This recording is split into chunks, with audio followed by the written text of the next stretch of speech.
سيدنا وشفيعنا وحبيبنا ومولانا محمد وآله وسلم صلوا عليه صلاة وسلام عليك يا رسول الله صلى الله عليه وسلم على حضرت عظیم برکت دریا رحمت فضل بریفی رسول رضوان اکرام ارشاد فرماتے ہیں وہی رب ہے جس نے تجھ کو ہمتن کرم بنایا وہی رب ہے جس نے تجھ کو ہمتن کرم بنایا ہمیں بھی مانگنے کو تیرا راستہ بتایا تجھے حمد ہے خدایا تجھے حمد ہے خدایا یہی بولے سدرا والے چمنے جہاں کے خالق یا رسول اللہ یہی بولے سدرا والے چمنے جہاں کے خالق سبھی میں نے چھان ڈالے تیرے پائے کا نہ پایا تجھے یک لائق بنایا تجھے حمد ہے خدایا تجھے حمد ہے خدایا تو کماری پاک مریم تو نفقت فیہ قدم تو کماری پاک مریم تو نفقت فیہ قدم اے عجب نشان آدم مگر آمنہ کا جایا وہی سب سے افضل آیا تجھے حمد ہے خدایا اور آج کی مبارک رات جو ہے اس کا قرآن عظیم میں ذکر اور پوری اللہ تعالیٰ نے اس رات کے نام سے سورت نازل کیا ہم اور آپ شب برات مناتے ہیں قرآن میں اس کا ذکر نہیں ملے گا صرف حدیثوں میں ملے گا حدیث میں لیکن اس رات کا ذکر اللہ نے قرآن میں کیا اس رات کو پوری دنیا کا مسلمان کسی بھی فرقے کا ہو کسی بھی طبقے کا ہو سب مانتے ہیں کہ اللہ تعالیٰ اس رات کے صدقے میں لوگوں کو رزق بھی عطا کرتا ہے لوگوں کو زندگی عطا کرتا ہے لوگوں کو موتیں عطا کرتا ہے اللہ عزتیں اس رات میں عطا کرتا ہے اور اسی رات میں لوگوں کو شفا بھی عطا کرتا ہے اور اسی رات میں لوگوں کے رزق کے ساتھ میں اس کی عمروں میں برکتیں بھی اللہ دیتا ہے اور اسی رات میں اللہ تعالیٰ لوگوں کی دعاؤں کو قبول بھی کرتا ہے توبہ بھی کرتا ہے اچھا اس رات کا ذکر اللہ نے کیا کس چیز سے اندازہ لگائیں اللہ فرماتا ہے انا انزلناہ فی لیلۃ القدر کہ ہم نے اتارا اسی رات میں اس کو اتارا اللہ بات کر رہا ہے قرآن عظیم کی بات کر رہا ہے انا انزلناہ فی لیلۃ القدر کہ ہم نے اسی مبارک والی قدر کی رات میں قرآن کا نزول فرمایا اللہ دن میں بھی اتار سکتا تھا لیکن نہیں اس نے منتخب جو کیا ہے اگر انتخاب اس نے کیا ہے تو قرآن کا کیا ہے اور وہ بھی رات بہت سے اقوال علماء صالحین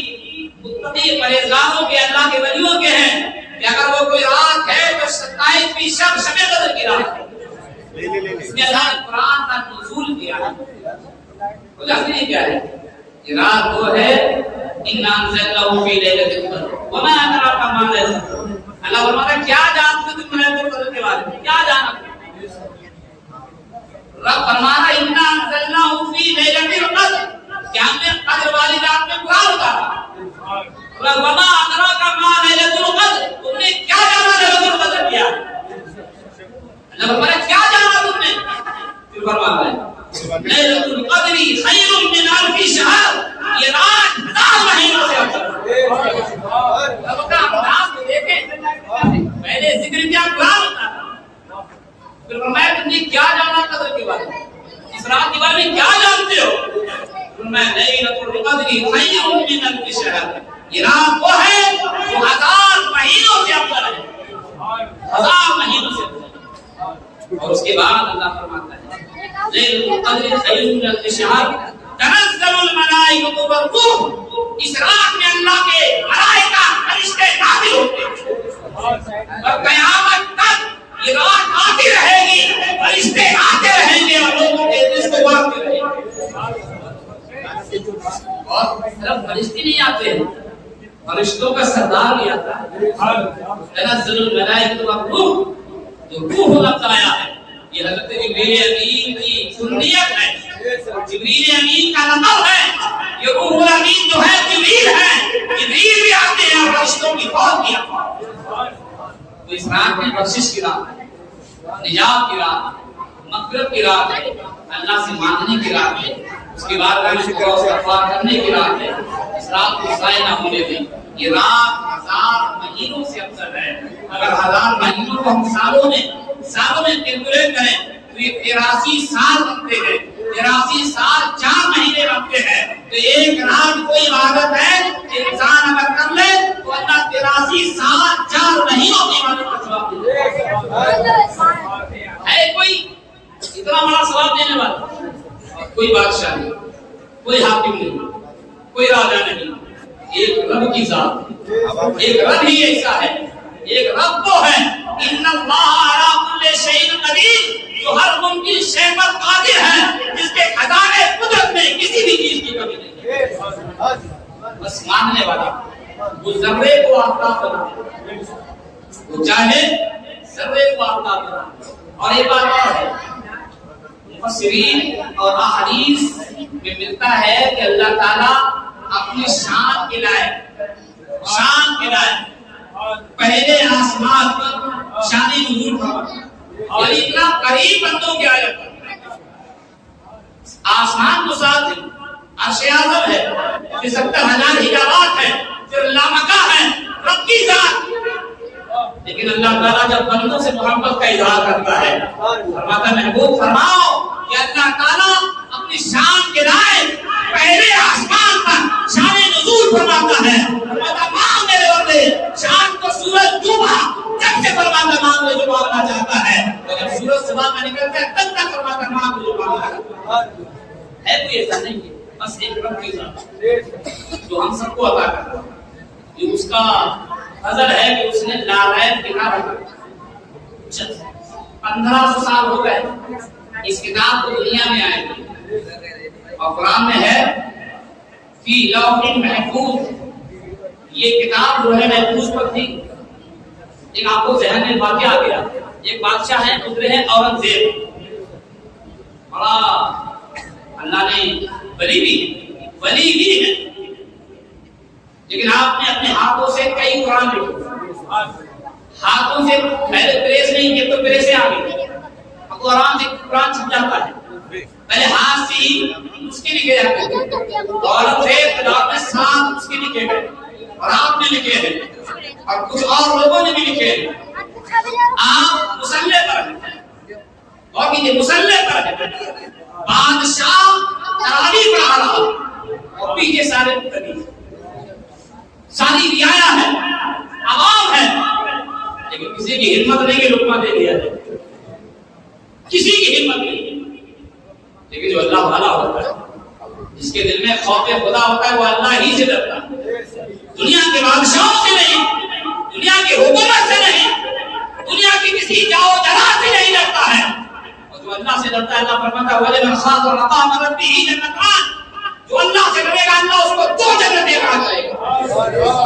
اللہ سے ڈرنے والا جو ہوگا اللہ ایک نہیں 2 جنتیں عطا کرے گا۔ ایک مجذوب آدمی علاوہ کیا ہے، مجذوب ہے، گزرے پہنے ہوئے پٹے پرانے، وہ بھی سب میں کھڑے ہو گئے، قرآن پڑھ رہے، پڑھتے پڑھتے پیچھے سے لقمہ انہوں نے دیا۔ لقمے کے معنی یہ نہیں ہوتے غلطی نہ، لقمہ کا معنی ہوتا ہے کہ قرآن کے اندر متشابہات بہت ہوتے ہیں، ایک ایسی آیتیں بہت ہوتی ہیں، انسان پہلا بار پڑھ گئے کرنے والے تھے یا 19ویں بارے میں، ایک ایسی آیتیں قرآن میں پھیلی ہوئی چاروں طرف، تو ذہن یہاں سے وہاں پہنچ جاتا ہے، تو اس چیز کو بتانے کے لیے جو سامعی سماعی رکھا جاتا ہے وہ فوراً یاد دلا دیتا ہے کہ آپ یہاں پڑھتے ہیں، تو اس کو غلطی نہیں کہیں گے۔ آقا علیہ السلام بھی نماز پڑھاتے ہیں، غلطی ہو جاتا ہے، تو یہ امت کے لیے درس ہے، سبق ہے کہ میرے نبی سے ہو گیا، بھول نہیں، بلکہ قرآن اگر انسان اٹک اٹک کے پڑھے تو اللہ ڈبل ثواب عطا کرتا ہے، بار بار زبان سے بولا کرتا ہے۔ اور جب انہوں نے پیچھے سے لقمہ دیا، 2 رکعت نماز پڑھانے کے بعد مجھے پیچھے کھڑے ہو مڑ گئے، لقمہ کس نے دیا؟ لوگوں نے کہا حضور ایک اجنبی مسافر ہے اس نے لقمہ دیا، میں لقمہ تم نے جو دیا ہے وہ غلط لقمہ دیا ہے، قرآن کھول کے قرآن کھولا گیا تو اورنگزیب نے جو پڑھا وہی لکھا ہوا، آپ فرماتے جی اور قرآن اور 7 قرآن منگائے، تو 7 قرآن لکھے گئے دین میں وہ لکھا تھا جو تم رتبہ دینے والا ہے، تین میں وہ الفاظ لکھا تھا، اور چار میں وہ لکھا تھا جو اورنگزیب پڑھ رہے تائید اورنگزیب کی ہو رہی. تو فرماتے نہیں جو میں نے بتایا وہ حق ہے. مجذوب بولا، اللہ کا ولی بولا جو میں نے بتایا وہی حق ہے. ولی اورنگزیب بھی ہے لیکن وہ ولی وہ ہے جس کی نگاہ لوہے محفوظ ہے. اب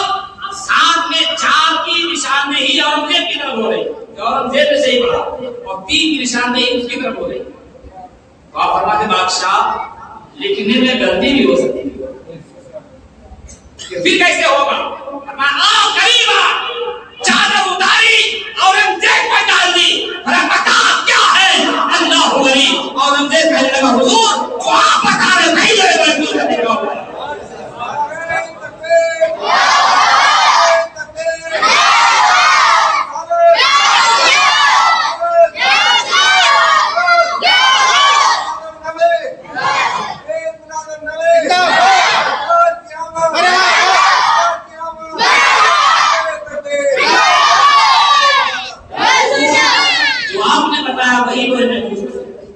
لکھنے والوں سے غلطی ہو سکتی ہے، میں نہیں لکھا اس سے بھی غلطی ہو سکتی ہے.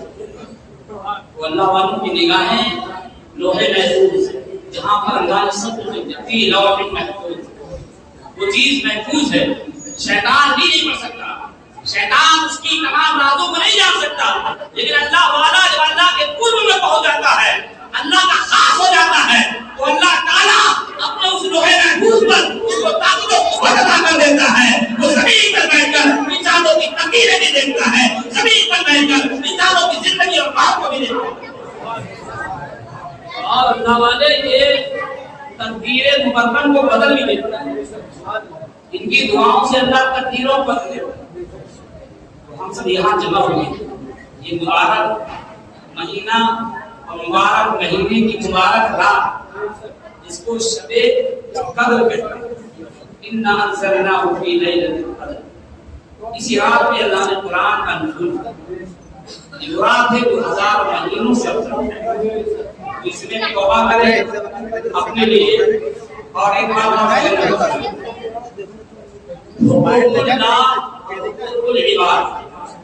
ایک اللہ کا حق، ایک بندوں کا. نماز پڑھ رہے، روزہ رکھ رہے، زکات دی ہے، یہ تمام فرائض جو عمل کیے ہیں، اعمال کیے ہیں، وہ رب کا حق ہے. لیکن حقوق العباد بندوں کا حق ہے. اگر ایک بندہ آپ سے ناراض ہے تو یہ رات منانے کی آپ عبادت نہ کریں بلکہ اس کو راضی کریں. آقا علیہ السلام فرماتے ہیں اگر کسی کا پڑوسی ناراض ہے تو اس وقت تک وہ جنت میں نہیں جائے گا جب تک کہ پڑوسی راضی نہیں ہو جائے گا.